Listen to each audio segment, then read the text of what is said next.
Hammaga assalomu alaykum. Urgutdagi obyektimizni podvaldan qarab chiqdik. Keyingi videoda o'sha podvaldan chiqamiz, xudo xolasa.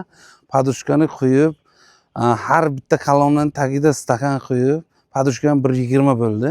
Keyin ustiga podushkadan keyin splashnoy 3 metr balandligida mana bunaqa apolovkada birdan beton quyib chiqdik, xuddi domlarnikidek, lekin bu yerda 3 etaj bo'ladi. Yeri yumshoqligi uchun mana shunaqa bizlar tanladik.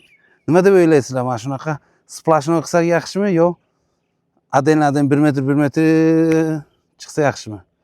Kommentariyga fikrlaringizni yozinglar. Bizlar qo'yib ketaveramiz bu yog'ini. Bir haftadan keyin xudo xolasa plita avyaska bo'ladi.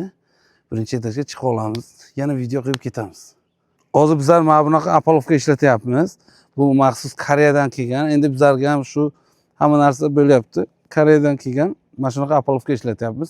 Oldin imoratlarga 1 metr qo'yadi, necha kun ketadi, yana 1 metr qo'yadi.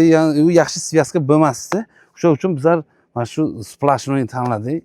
Bunga ham yorilmaydi, u mustahkam bo'ladi. Splashnoy bitta bo'lgandan uchun. Shuning uchun mana shuni tanladik. Bu zo'r chiqadi.